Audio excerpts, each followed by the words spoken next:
YouTube just right now. And today, got mastered. It's Laurence Koret. So get ready to have an amazing day today, and get your water, get your journal, and we are on YouTube right now.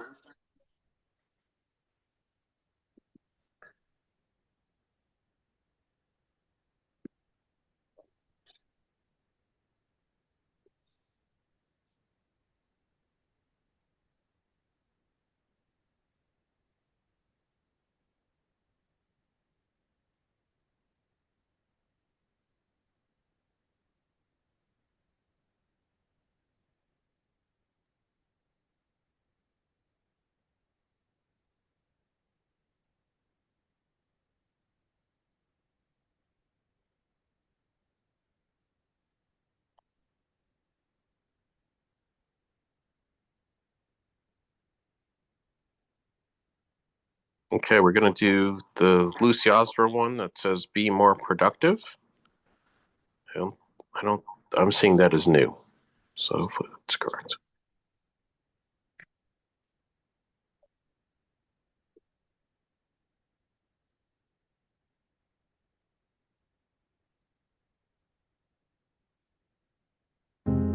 Good morning and welcome to your Savers for today.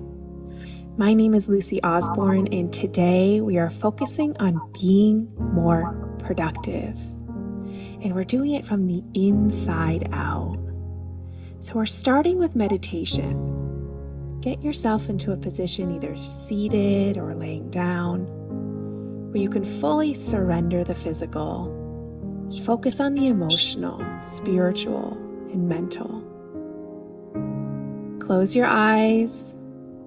Take a deep breath in through the nose. Exhale, mouth.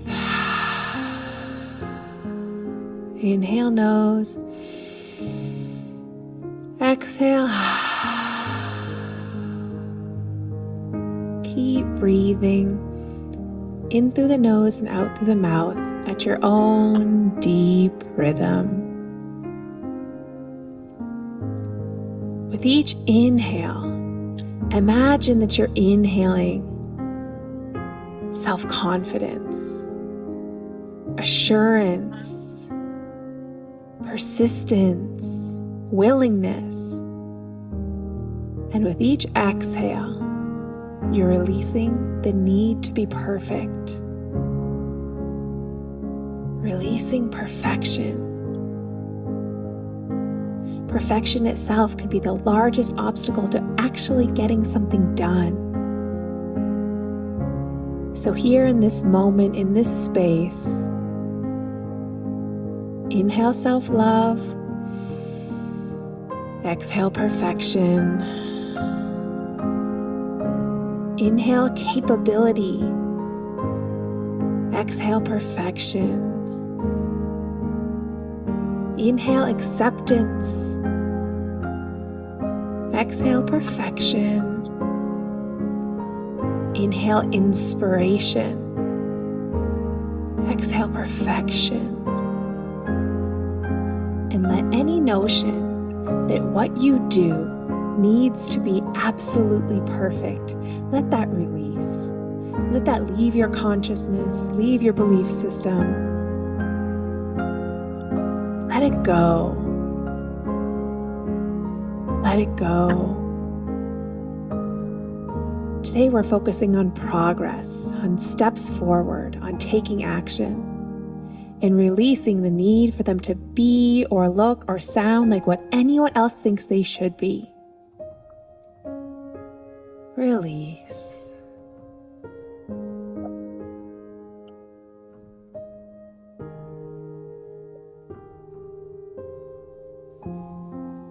Take one more deep breath in through the nose.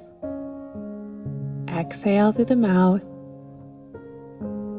Start to wake the body up. We're going to do a physical release now. Exercise and affirmations together. So stand up. This music is about to change, so get up, get ready, shake out anything that needs to be shaken out, and let's do it. So what we're focusing on today is crossing the midline of the body. So the way we're going to do that today is with punches. So bring your hands on guard, your two fists up near your chin, as if you're ready to punch. Then we're going to punch left to right. Instead of punching straight, we're punching across the body. So out in front of us, but across.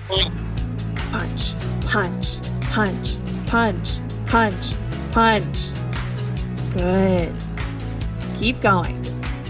Punch, punch. Speed it up.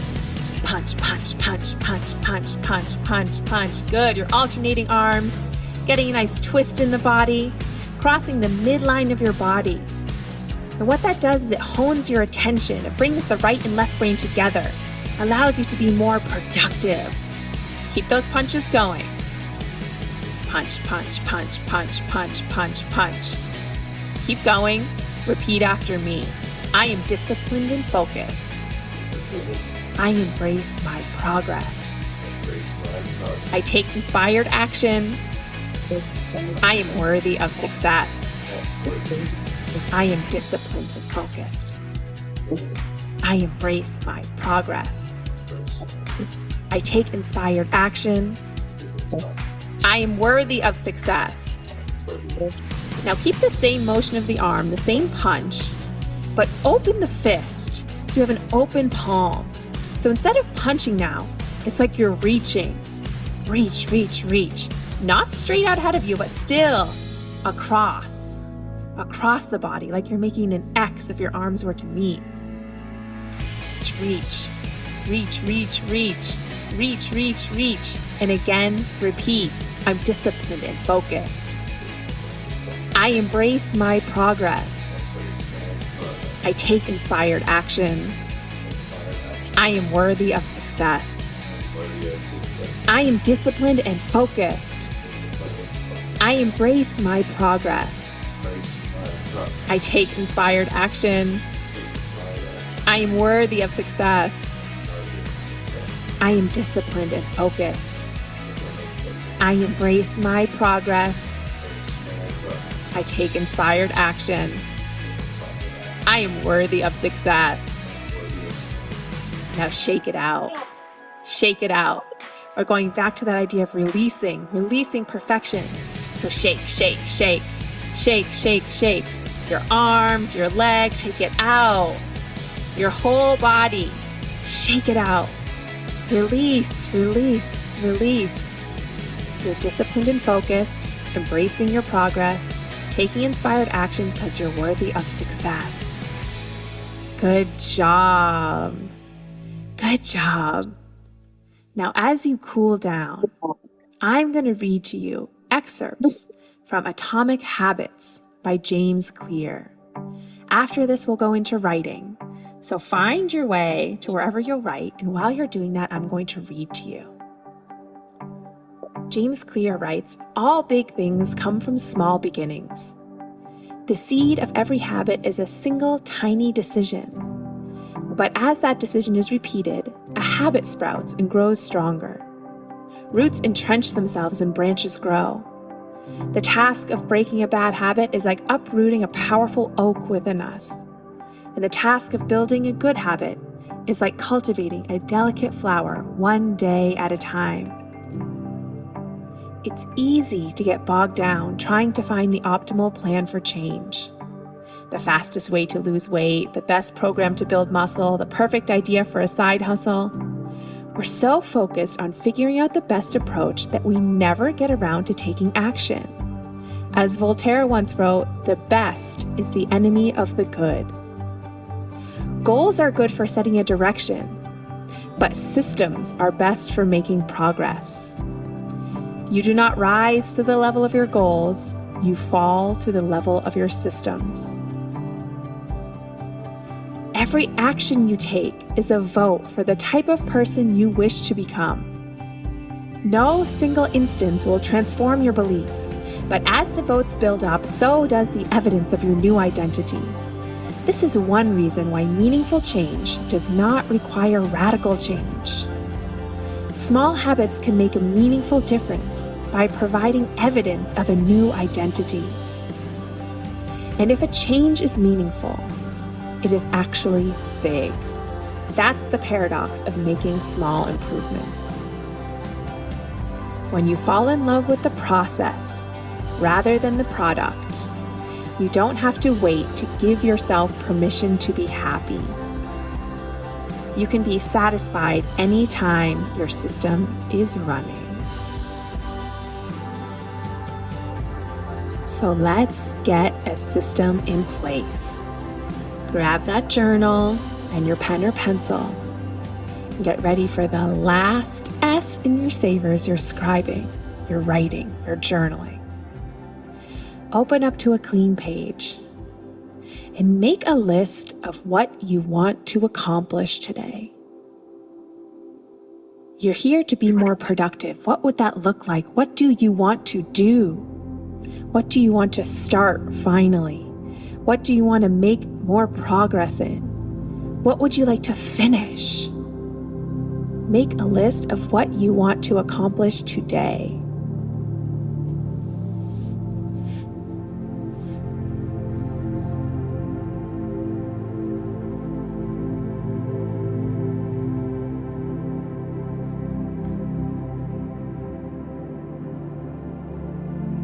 Take another minute, another 60 seconds to write. But don't turn the track off because I'm coming back in a minute with more to add.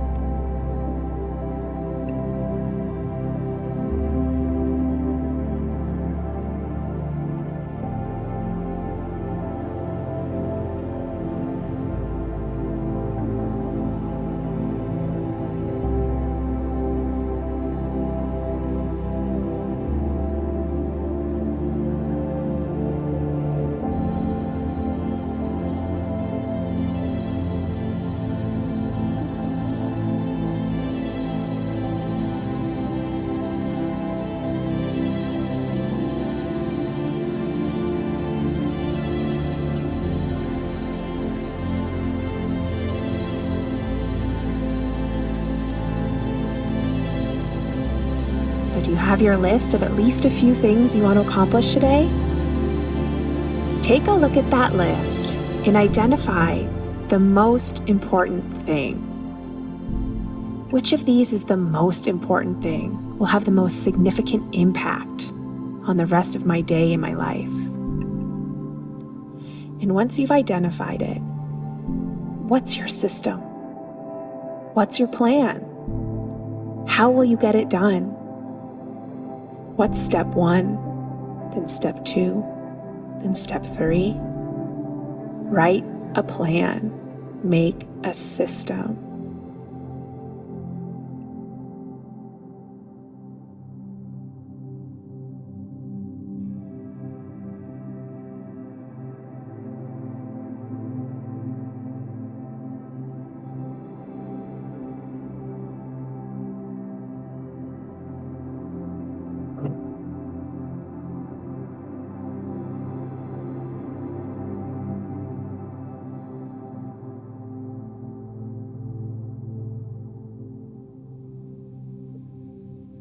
Now go get started.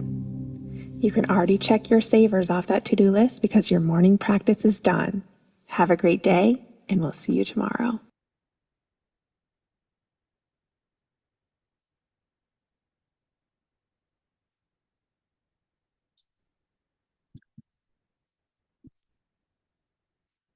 Okay.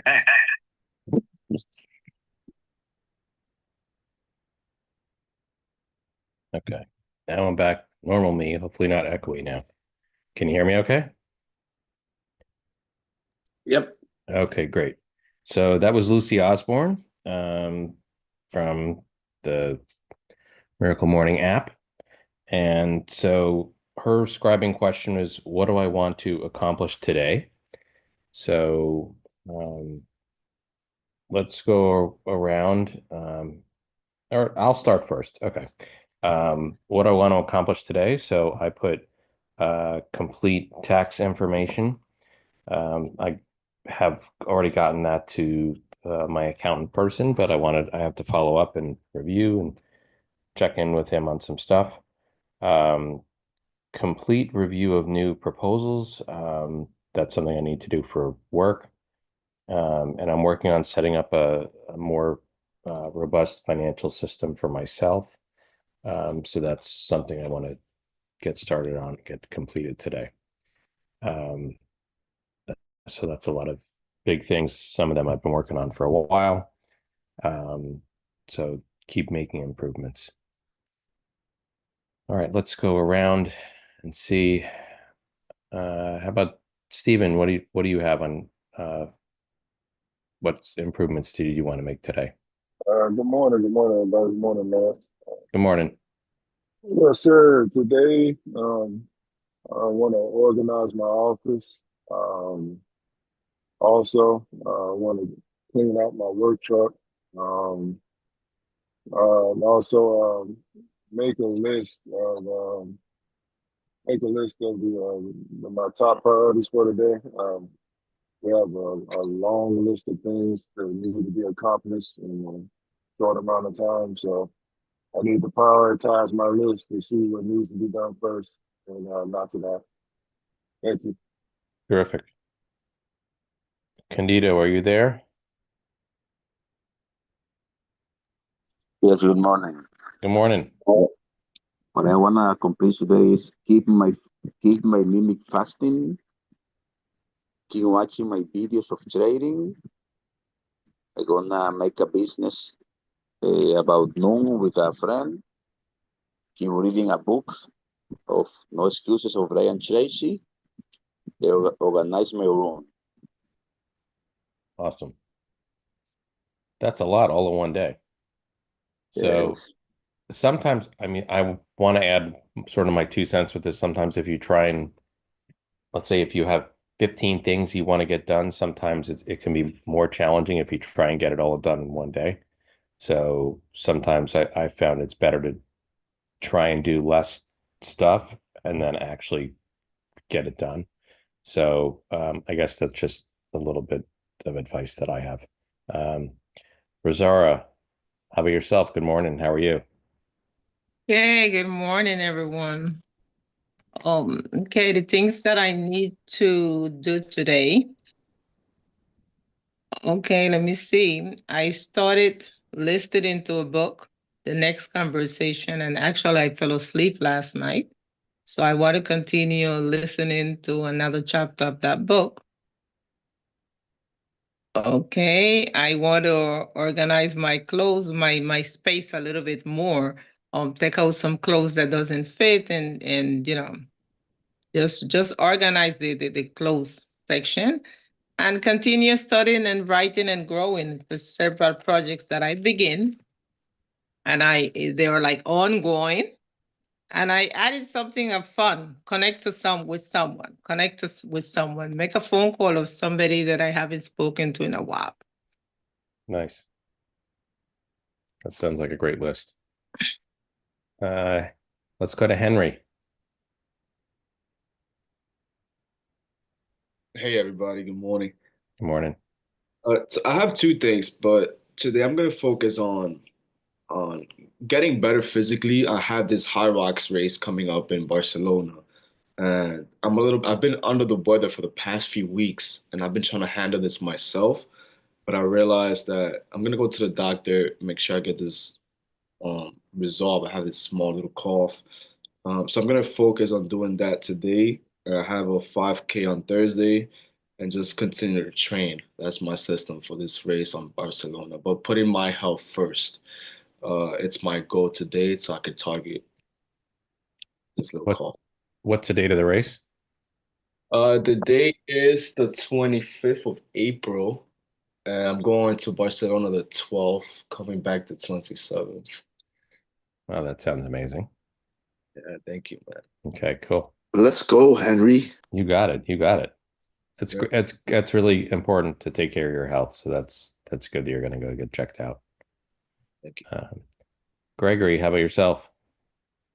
I prepare. I have 3 appointments today that will be successful to prepare for them and prepare for the follow-up and just make 5 new connects with people today to fill up the rest of my schedule in next week. Awesome. Martha, are you there?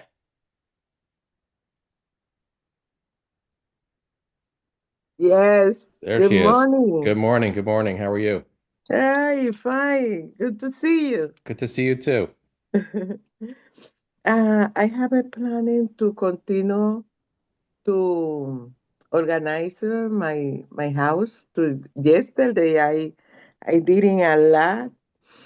I am happy, and today I continue with my bedroom and the big closet.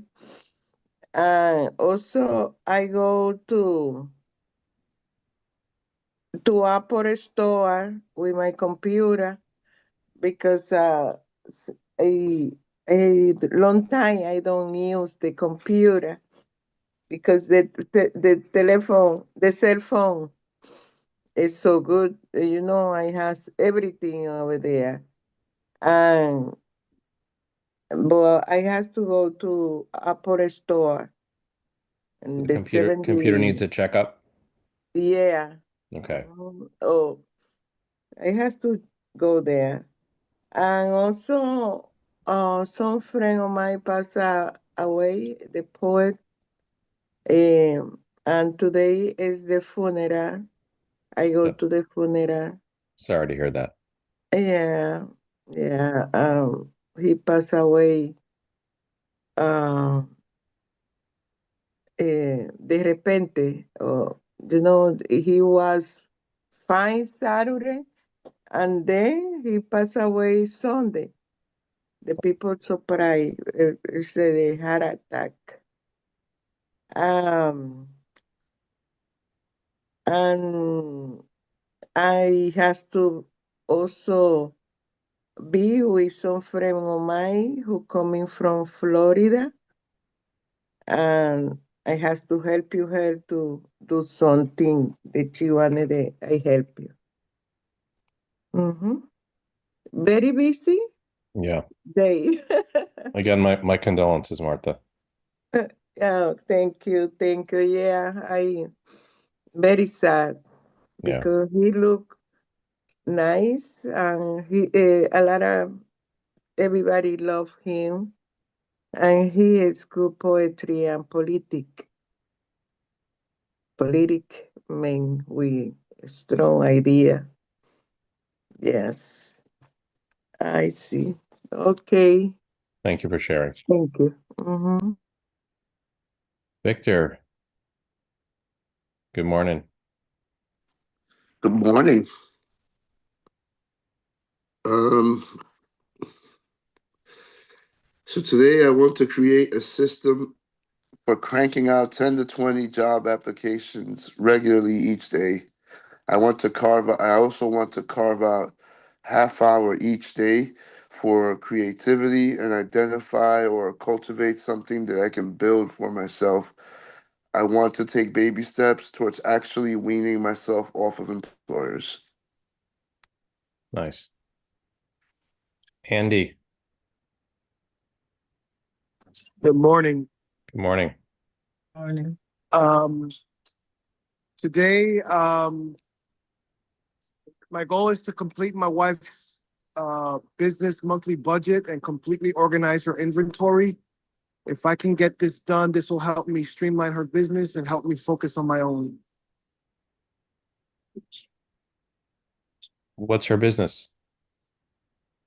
Her business is we have a company called Resell Trade, and she buys and sells women's clothing, purses, dresses, you name it. She has about maybe 10,000 pieces. So she has a warehouse and she's trying to streamline her shipping. She's trying to streamline her listing, but she has just tons and tons of inventory that needs to be organized and inventory. But, she's working with one other person, but it's just too much. So I want to help her finalize that. And we have to get the budget going so that she can manage her cash flow because she's constantly buying, but she runs out of the cash, so she's just not managing her money properly. So I'm trying to make sure that she does that and she has a budget in which she can just spend a certain amount of money without going over. So I've been working on that, trying to help her with it. So she's like running her own Poshmark, if you will. Say it again. She's running like her own Poshmark, that's like, Yes, she does Poshmark, and she does a live auction called Whatnot. okay. And so she sells live like 3 times a day. She sells once a week at a place called the Bazaar on Sunday and around the Museum of Natural History. And then she sells on some other eBay and other platforms. So she has one like a software that once she lists on that software, it lists all the items on all those platforms. That's amazing. That's great. So that makes it easy for her. But she just needs a little help. But I think once I have her settled and going, she's solid. But I can't concentrate on what I'm doing because I want to make sure she's okay with it. I understand. Yeah. All right. Wow. That's a big task. It sounds like that's going to take more than today. That's Yeah, just, it's gonna take it. That's why it was only one goal because it's Yeah. just gonna be too much. Exactly. Great. Okay. And I left Dr. Pena for last. So Dr. Pena, you're the last person to go. You're muted. Now we can hear you. Yeah. Okay. Finish all my savers guided by Laurence Koret. Go to the gym with my wife 6:30 a.m. She feels happy when I do that. Finish my initiative global meetings with the amazing productions team that I have now in DR. Get somebody from Madrid that we're trying to make a group for 3 or 4 people called the winner of the 2024 Meta Poetry and gets the wiring information from him so we can pay him. I think that's most likely the priority is to get to text him, call him, get the wire information, go to the bank or wire on the cell phone and pay. We have pending a couple of bank accounts for the Creative Living Runner Club in Florence and one for the psychoanalyst also here in Kissimmee, so I have to do that. Today we start the podcast with Jim Baptist, one of my interns. She's going to speak about how important it's recommendations digital therapy. So the group's going to be all together. This is our 4th podcast on research for clinicians as psychotherapists. I have also to train the team on the ICR and KPI and OKR, which is the uh, uh, keep objective key results. That's one of the metrics that we used that I have to teach them and be patient. Sometimes I become a little bit impatient with that, but just to teach them. Also today we have, this is our 2nd day of fasting, and just to see how everybody is doing. And myself, I'm making the hardest fasting, which is protocol number 1. I haven't eaten anything, just water. I think a green tea, but nothing so far. So it's the most difficult, but the most result. I have a meeting also with Argentinian guy within the team with Biobaric. Like they sell those capsule, and my Dr. Carvajal, he wants a couple of them in the art, and he wants me to have that meeting and just to make something about it. Again, do the water, coffee, mimicking fasting diet, at least until day number 3, which is tomorrow. And then call. I have to make some couple of calls. I have to make a payment plan for the CMD, which is the Medical College of Physicians. I receive the receipt of how much I owe there, and then I have to find out a way to make a plan. My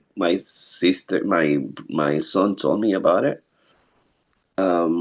Because I have several meetings, I can see which one is priority, and I see the priority is call the Venezuelan winner and have him test get the right information, do it as I did the year before. Just go to the Bank of America and have to do that today. Yes, and I think that's the most priority that I can do. Thank you. Thank Who you. else? Who else is doing the fasting in this group? Gregory is doing, Candido is doing, Martha, Marta. Wow. Victor was included, Andy was also included. Mm-hmm. So let's see what happened. It's Yes. not. It's not easy. It's not No. easy. How's it going, Victor? Is it going okay? Victor. I did not even start, but you know what? I'm gonna zone in on it. I think I conveniently missed that message, but I know I have to pay attention to it, and I will. Thank you for reminding me. It's hard. I've done it before. I've usually do like I don't have breakfast, so that's not as severe as what you guys are doing. But if you wind up doing the intermittent fasting or the fasting the way that you're going to do, you're going to go into ketosis. So that means that your body's not working on carbs anymore. It's working on burning off fat instead. So you sometimes don't feel very good the first day if you haven't ever done it before, or it's pretty normal when your body sort of switches over and makes the change. So if you can try and make sure you're getting salt, that helps a lot. There's a guy who makes something called Element, LMNT. So you just add that to water. It's got stevia in it, so it doesn't break your fast. So that helps. But I'm not doing it, so good luck to everyone that is. What else do we got? I guess, are we ready for the 7 Habits book? Can you help us out with that, Victor, to get us queued up? Or Dr. Pina, who's the one that's driving the book going? Victor. It's me. Okay. All right.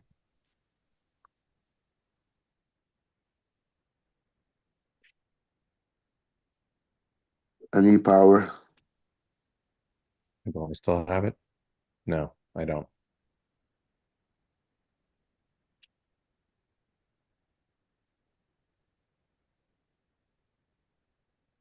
There you go.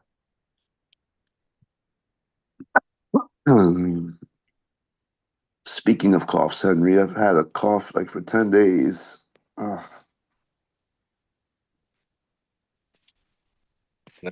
Ridiculous. Something is going on because a lot of people around has been saying something similar, but it's nothing we can't handle. You're right about that, brother. All right, here we go. Let's see. Can you hear? To increase your standard of living, to get more golden eggs? The decreasing principal has decreasing power to produce interest or income, and the dwindling capital becomes smaller and smaller until it no longer supplies even basic needs. Our most important financial asset is our capacity to earn. If we don't continually invest in improving our own PC, we severely limit our options. We're locked into our present situation, running scared of our corporation or our boss's opinion of us, economically dependent and defensive. Again, it simply isn't effective. In the human area, the PPC balance is equally fundamental, but even more important because people control physical and financial assets. When two people in a marriage are more concerned about getting the golden eggs, the benefits, than they are in preserving the relationship that makes them possible, they often become insensitive and inconsiderate, neglecting the little kindnesses and courtesies so important to a deep relationship. They begin to use control levers to manipulate each other, to focus on their own needs, to justify their own position, and look for evidence to show the wrongness of the other person. The love, the richness, the softness, and spontaneity begin to deteriorate. The goose gets sicker day by day. And what about a parent's relationship with a child? When children are little, They are very dependent, very vulnerable. It becomes so easy to neglect the PC work, the training, the communicating, the relating, the listening. It's easy to take advantage, to manipulate, to get what you want the way you want it, right now. You're bigger, you're smarter, and you're right. So why not just tell them what to do? If necessary, yell at them, intimidate them, insist on your way. Or you could indulge them. You can go for the golden egg of popularity, of pleasing them, of giving them their way all the time. Then they grow up without any internal sense of standards or expectations, without a personal commitment to being disciplined or responsible. Either way, you have the golden egg mentality. You want to have your way, or you want to be liked. But what happens meantime to the goose? What sense of responsibility, of self-discipline, of confidence in the ability to make good choices or achieve important goals is a child going to have a few years down the road? And what about your relationship? When he reaches those critical teenage years, the identity crises, will he know from his experience with you that you will listen to him without judging, that you really deeply care about him as a person, that you can be trusted no matter what? Will the relationship be strong enough for you to reach him, to communicate with him, to influence him? For instance, suppose you want your daughter to have a clean room. That's P, or production, the golden egg. And suppose you want her to clean it. That's PC, production capability. Your daughter, in a sense, is the goose, the asset that produces the golden egg. If you have P and PC in balance, she cleans the room cheerfully, without being reminded, because she is committed and has the discipline to stay with the commitment. She is a valuable asset, a goose that can produce golden eggs. But if your paradigm is focused on production, on getting the room clean, you might find yourself nagging her to do it. You might even escalate your efforts to threatening or yelling, and in your desire to get the golden egg, you undermine the health and welfare of the goose. Let me share with you an interesting PC experience I had with one of my daughters. We were planning a private date, which is something I enjoy regularly with each of my children. We find that the anticipation of the date is as satisfying as the realization. So I approached my daughter and said, "Honey, tonight's your night. What do you want to do?" "Oh, Dad, that's okay," she replied. No, really. What would you like to do?" "Well," she finally said, "what I want to do, you really don't want to do." "Really, honey," I said earnestly, I want to do it, no matter what. It's your choice." She responded, "I want to go see Star Wars." "But I know you don't like Star Wars. You slept through it before. You don't like these fantasy movies. That's okay, Dad."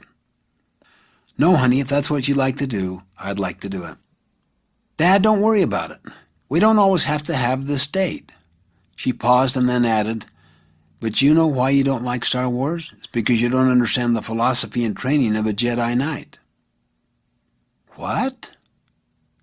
"You know the things you teach, Dad? Those are the same things that go into the training of a Jedi Knight." "Really? Let's go to Star Wars." And we did. She sat next to me and gave me the paradigm. I became her student, her learner. It was totally fascinating.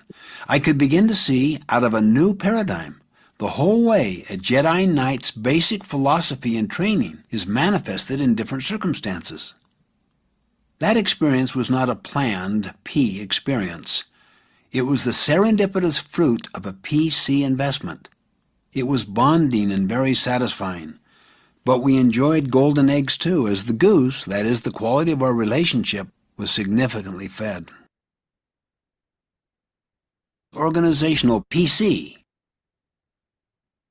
One of the immensely valuable aspects of any correct principle is that it is valid and applicable in a wide variety of circumstances. Throughout this book, I would like to share with you some of the ways in which these principles apply to organizations, including families, as well as to individuals. When people fail to respect the P-PC balance in their use of physical assets in organizations, they decrease organizational effectiveness and often leave others with dying geese. For example, A person in charge of a physical asset, such as a machine, may be eager to make a good impression on his superiors. Perhaps the company is in a rapid growth stage and promotions are coming fast. So he produces at optimum levels, no downtimes, no maintenance. He runs the machine day and night. The production is phenomenal, costs are down, and profits skyrocket. Within a short time, he's promoted. Golden eggs. But suppose you are his successor on the job. You inherit a very sick goose, a machine that by this time is rusted and starts to break down. You have to invest heavily in downtime and maintenance. Costs skyrocket, profits nosedive, and who gets blamed for the loss of golden eggs? You do. Your predecessor liquidated the asset, but the accounting system only reported unit production, costs, and profit. The P/PC balance is particularly important as it applies to the human assets of an organization, the customers and the employees and the suppliers. I know of a restaurant that served a fantastic clam chowder and was packed with customers every day at lunchtime. Then the business was sold, and the new owner focused on golden eggs. He decided to water down the chowder. For about a month, with costs down and revenues constant, profits zoomed, but little by little the customers began to disappear. Trust was gone and business dwindled to almost nothing. The new owner tried desperately to reclaim it, but he had neglected the customers, violated their trust, and lost the asset of customer loyalty. There was no more goose to produce the golden egg. There are organizations that talk a lot about the customer and then completely neglect the people that deal with the customer, the employees. The PC principle is to always treat your employees exactly as you want them to treat your best customers. You see, you can buy a person's hand, but you can't buy his heart. His heart is where his enthusiasm, his loyalty is. You can buy his back, but you can't buy his brain. That's where his creativity is, his ingenuity, his resourcefulness. PC work is treating employees as volunteers just as you treat customers as volunteers, because that's what they are. They volunteer their best part, their hearts and minds.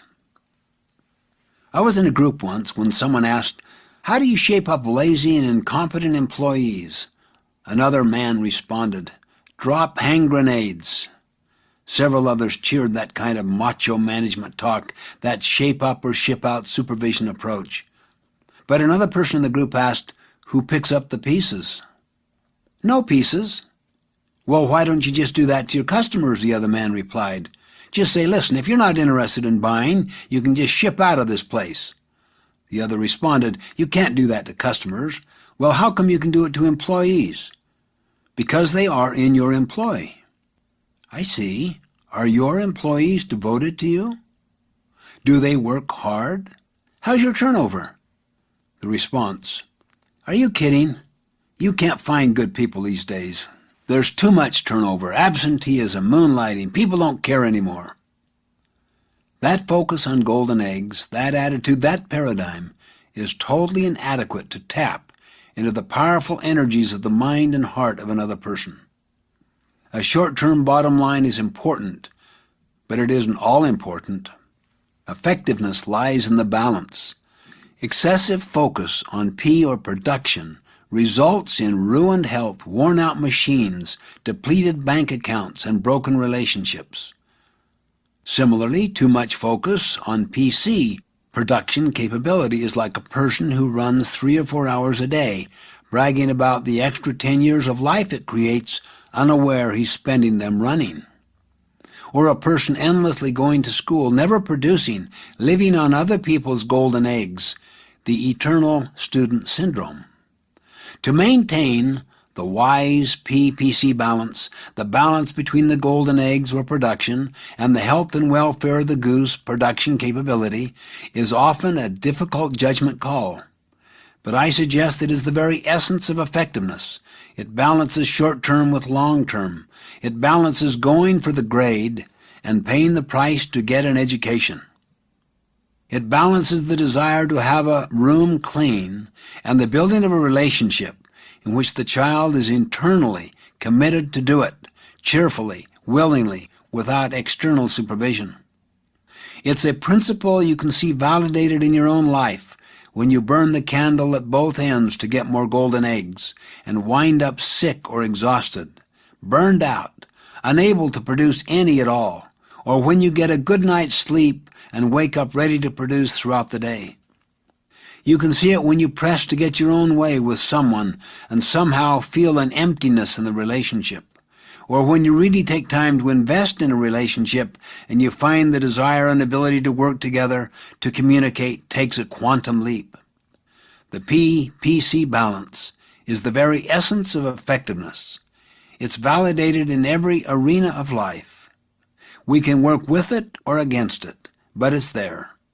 It's a lighthouse. It's the definition and paradigm of effectiveness upon which the 7 habits in this book are based. How to use this book. Before we work on the 7 habits of highly effective people, I would like to suggest 2 paradigm shifts that will greatly increase the value you will receive from this material. First, I would recommend that you do not see this material as a book, in the sense that it is something just read once and put on a shelf. You may choose to read it completely through once for a sense of the whole. But the material is designed to be a companion in the continual process of change and growth. It is organized incrementally and with suggestions for application at the end of each habit so that you can study and focus on any particular habit as you are ready. As you progress to deeper levels of understanding and implementation, you can go back time and again to the principles contained in each habit and work to expand your knowledge, skill, and desire. Second, I would suggest that you shift your paradigm of your own involvement in this material from the role of learner to that of a teacher. Take an inside-out approach and read with the purpose in mind of sharing or discussing what you learn with someone else within 48 hours after you learn it. If you had known, for example, that you would be teaching the material on the PPC balance principle to someone else within 48 hours, would it have made a difference in your reading experience? Try it now as you read the final section in this chapter. Read as though you were going to teach it to your spouse, your child, a business associate, or a friend today or tomorrow, while it is still fresh, and notice the difference in your mental and emotional process. I guarantee if you approach the material in each of the following chapters in this way, you will not only better remember what you read, but your perspective will be expanded, your understanding deepened, and your motivation to apply the material increased. In addition, as you openly, honestly share what you're learning with others, you will be surprised to find that negative labels or perceptions others may have had of you tend to disappear. Those you teach will see you as a changing, growing person, and will be much more inclined to be helpful and supportive as you work, perhaps together, to integrate the 7 habits into your lives. What you can expect. In the last analysis, as Marilyn Ferguson observed, no one can persuade another to change. Each of us guards a gate of change that can only be opened from the inside. We cannot open the gate of another, either by argument or by emotional appeal." Close quote. If you decide to open your gate of change to really understand and live the principles embodied in the 7 habits, I feel comfortable in assuring you several positive things will happen. First, your growth will be evolutionary, but the net effect will be revolutionary.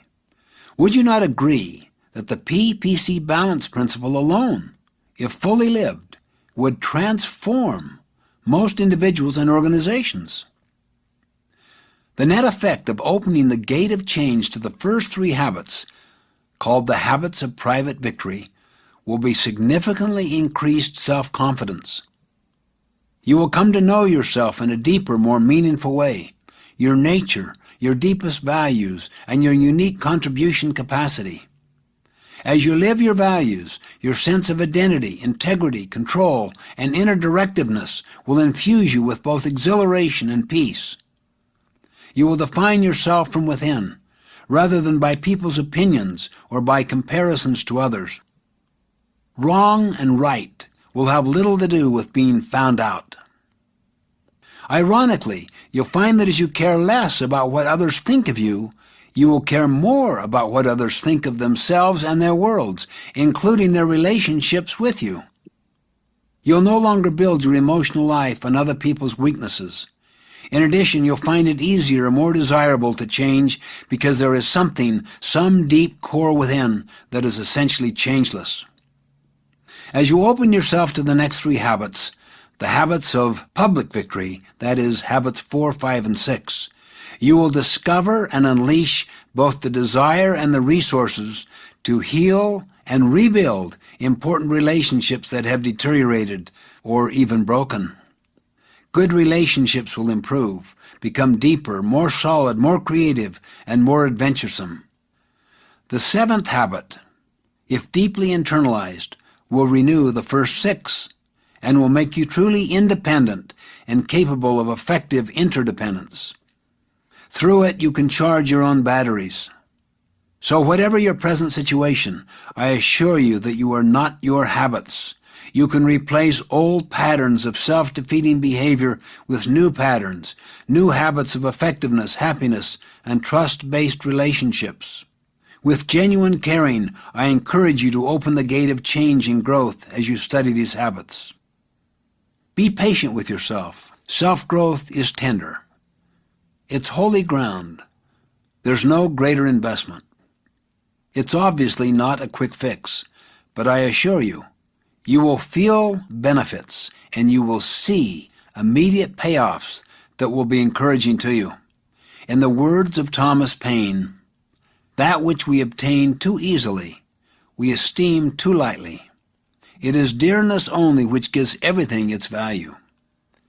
Heaven knows how to put a proper price on its goods. New insights on paradigms and principles. Stop When my here. son Nathan was young, he struggled with social anxiety.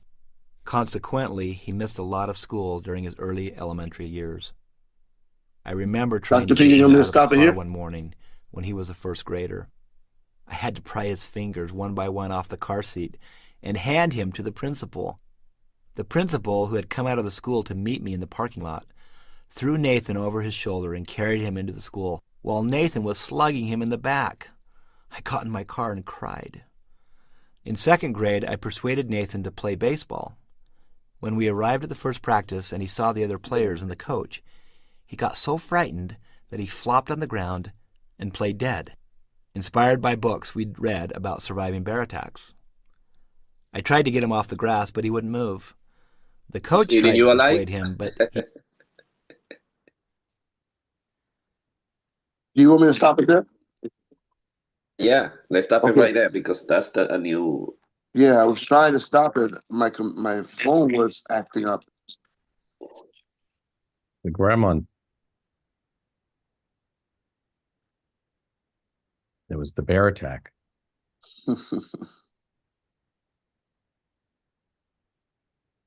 Laurence, is your day? Okay, so what do you guys think about the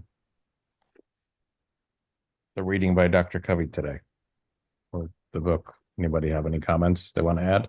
Yeah, I think it was a very good chapter. Ultimately, in discussing the P and PC values, it seems that it's all about choices, right? Like the choices we make predicts our outcome. He speaks about being a teacher and then being a student. You're in the instance with his daughter, he didn't like Star Wars. She knew this, and she didn't want to subject him to going to see the movie. But in that instance, he could have left it alone. But he wanted to learn, so in that instant, he became a student. Let his daughter teach him about the movie, and therefore his goose produced the golden eggs, and that cultivated their relationship, made their bond even stronger. And yeah, there are a lot of ways that we can learn from this and take away from this. So it's all about the choices. We need to be more cognizant of the choices we're making day to day, and whether we're cultivating relationships that will give us golden eggs, and if not, what do we need? What do we need to do to change that? And then that brings back the paradigm shift. What do we need to do to shift into that, to change that? So maybe we should challenge ourselves to see where we're falling short with our choices, and see if we do need to become the student in some cases and the teachers in others. So, Thanks, Stephen, for sharing. I was yes, sir. I was a little disappointed that he didn't say what he got out of the Star Wars thing. I thought he was going to elaborate on that a little bit. So I thought that was interesting. He's like, yeah, his daughter was like, this is what you teach. And then he didn't elaborate at all. So, oh well. Anyone else have any comments about the reading from today? Good morning again. Good morning again. When he talking about the balance that we have to have, I one of the things they give me also balance is the meditation. But now the balance in my life about meditation, I was too much in one way. The spiritual and believe believe to change the thing.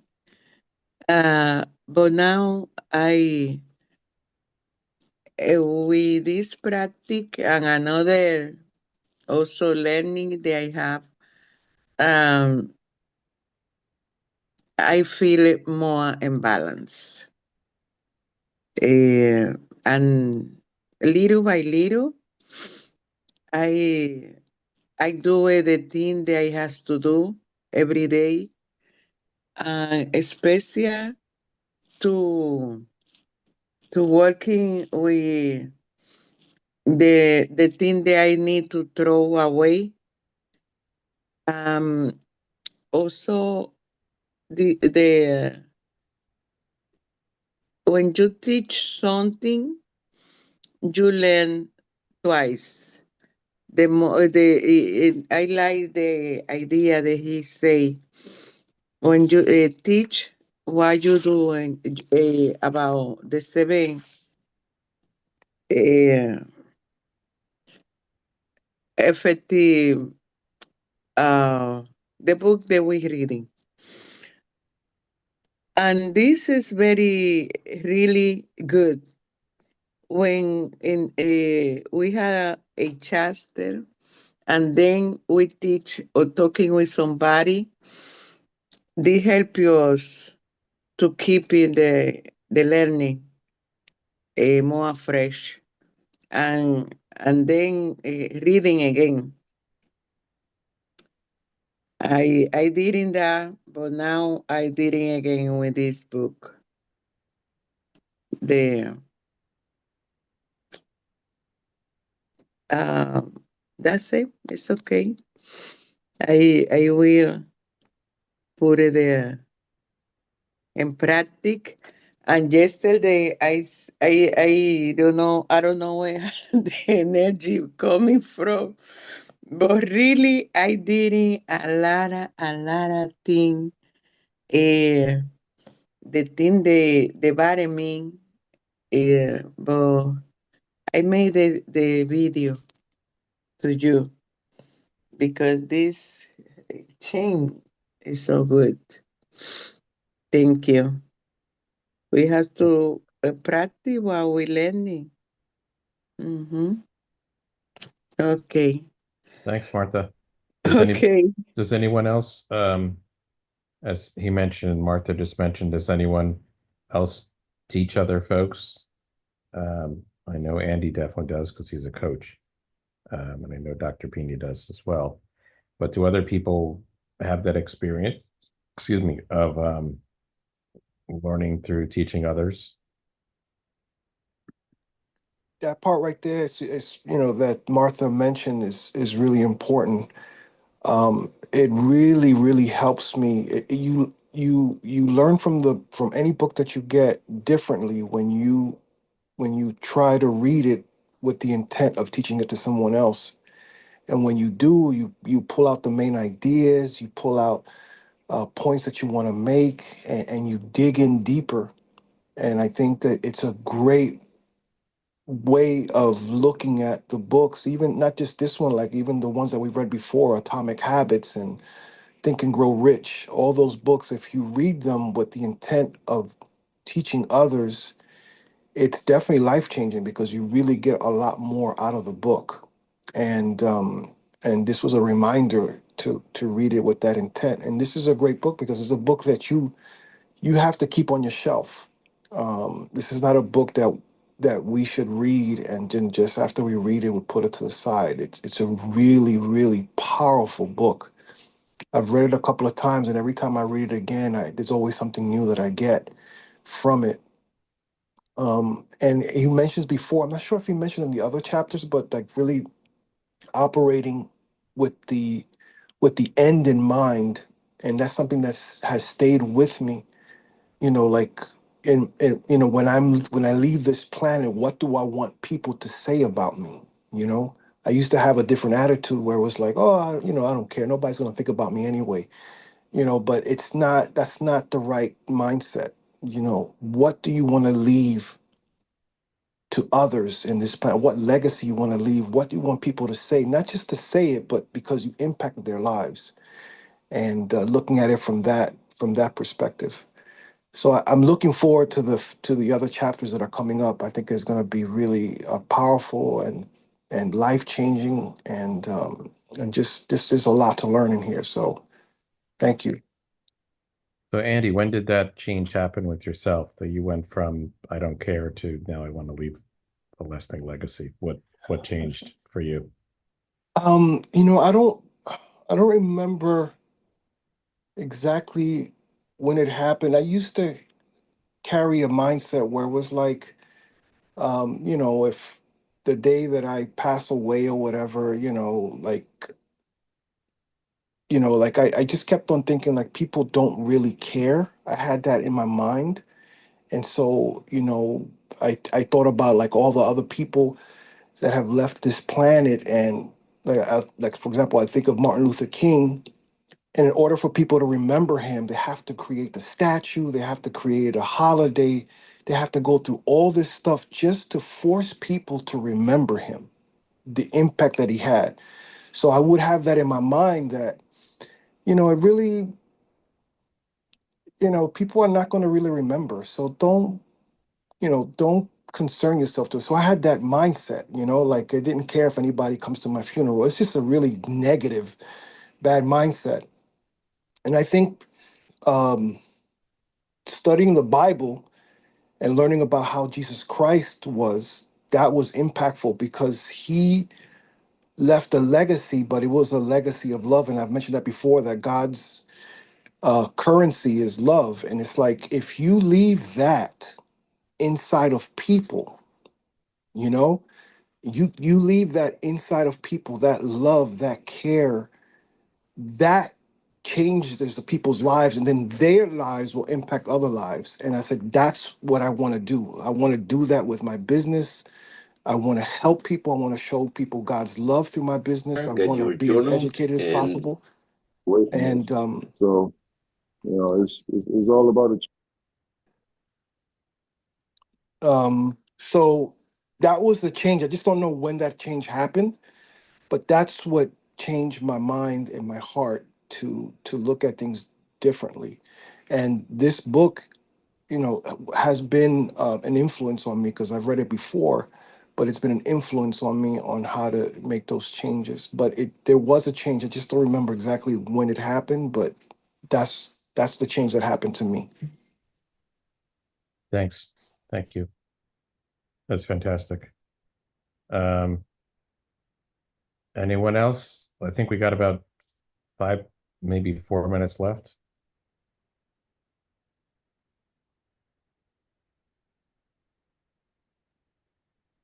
Hey, yeah, I guess I'll share a little bit. Just PPC method, and me personally just putting it into practice, right? Protecting the goose, right? The production, and making sure that that person or whatever it is being well fed, and to also be a student to that person to have that paradigm shift. Because that's one thing that I realized, that when you allow that production to teach you whatever it is that their paradigm is, and will become a student to them, we'll get golden eggs in return because they feel heard, they feel respected, they feel visible, they feel seen. And that's one of the things that I personally want to work on. And I'm curious to have constant paradigm shifts, just how like Stephen mentioned with the author and his daughter, he was able to be a student at that moment, and she was able to kind of express her feelings and what was her thought, and he had a paradigm shift. So just implementing the PPC balance and keep getting those golden eggs, I find that fascinating for this chapter. I also liked his comments when he was asking, well, just, get rid of those people who work for you if they're, and then also, well, do we just get rid of the customers? So that was like a great insight that other people had. That those are all really important things that people have to think about. And also, like when at the restaurant, everybody loved the clam chowder, and then they started watering it down because they wanted to be greedy and make more money. And then they lost all these customers.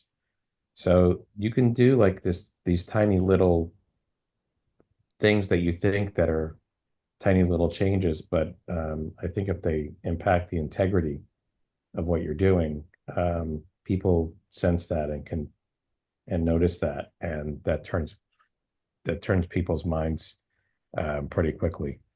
So you have to, you know, do things in a proper way and not just trying to get the golden egg.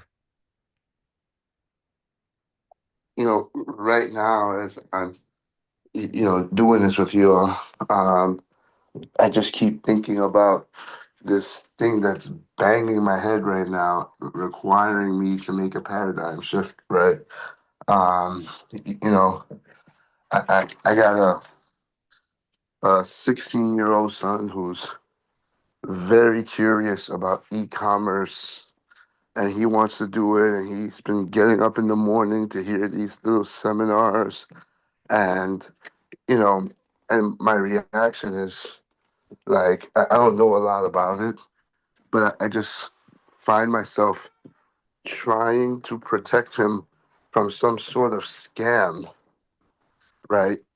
And um um I don't know enough about it, but I'm gonna start like looking what I can learn about it, right? Because he's like hell bent, and to me, first thing they ask is, what's your social security number, and all this stuff, to be able to set you up for payment and this and that. And I'm just like, okay, we need to put a pause on this. So, I'm battling, like, is this some sort of like scam, and he's just hearing everything, or is this just a way of life where people research, inquire, and is there an e-commerce genius developing in my house, and I'm just sitting here like, thwarting his growth because I don't know anything about it. Right? So I would caution, be careful. yeah. I've had there's a guy who I worked with who he's gone on like fake job interviews Hmm. these people have asked for his banking information. Like he's even gone on interviews with them, like a couple interviews, and they're like, okay, well, what's your routing number and your account number and whatever. So this is sort of like a business that sometimes people have set up, and it's to scam people out of money. So I would be very cautious. Yeah, I'm doing that, but you know, at the same time, I want to make sure like everything he brings to me always seems to require something like this, and I'm just like, yeah, we're not doing that. So, Yeah. And I I wanted to mention real quick, Victor, because of you have to be careful. There's some legitimate businesses and education, but there's also people that teach some things or whatever, and they haven't walked the walk. But because of AI, there's a lot of education that you no longer need to pay for. So, for example, if you just simply go, you type into something into Chat GPT and you tell it, um, I want to start an e-commerce business. Let's say with clothing. I want to start an e-commerce clothing business. Please provide me an outline or an action plan that I can do to execute this. And it'll give you a complete outline. That outline, you take the title of, like, for example, it says, start an email list. You take that line and you put it in ChatGPT. How do I start an email list? And it'll give you details on that. You can basically create your entire e-commerce business right there on ChatGPT. It'll give you, and if you ask the right questions, it'll help you. So use that resource. It's extremely, extremely powerful. And a lot of businesses, a lot of courses don't even need to be exist anymore because of ChatGPT. So I would tell you, if you want to help your son, I would start there. And then whatever Okay. you pay for, let's say, for example, for email marketing, I would go and, let's say, there's a company called MailChimp, and that's $20 a month. And you can ask ChatGPT, how do I put an email campaign together? And it'll give you a whole breakdown. And you just do that right there on MailChimp and pay $20 a month. So you can help your son like that and protect him, because there's a lot of stuff that you don't have to spend thousands of dollars for anymore because of the AI. So just a little bit of advice. MailChimp even has a free tier at some point if you're starting out. When you don't have 1,000, tens of thousands of people. I think they have a free tier. okay. I always get nervous and when people start asking me for my social security number before we've even like set anything up, right? Like that's No, like that's a big red flag. That's a big red flag. Just saying, nope, nope, nope. Yeah, no one should be asking for that type of information. No. If that's also your very first interaction with somebody, and that's the information they want, no, no.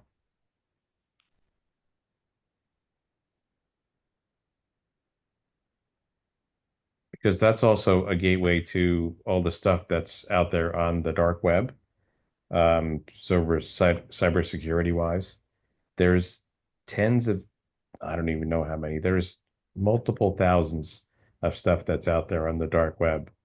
Now people, if they have your social, they can go find that in some sort of cyber breach that happened somewhere. Now they can go cross-reference that with your name, passwords, different things. Now they'll try and set up accounts in your name.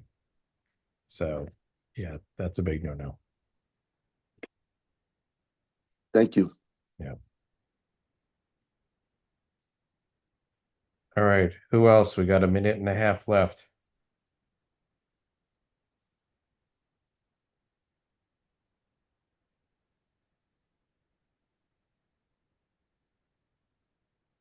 Maybe we don't. If there's nothing else, maybe we can end it for today. Anything else, Dr. Pina?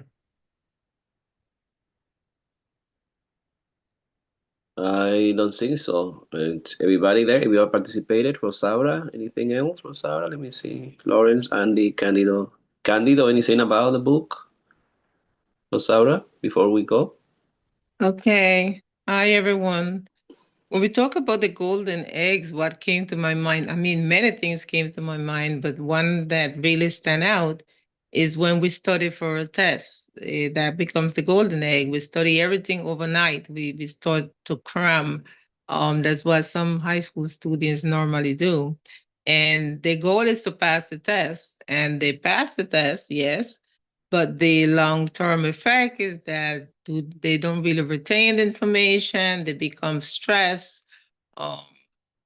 It's become not so much of a good, productive task. So the best is to establish a balance, study for the test on time, and manage your time properly. Because cramming for a test, you may get the golden egg, but the goose may be somewhat depleted. You may not retain the information.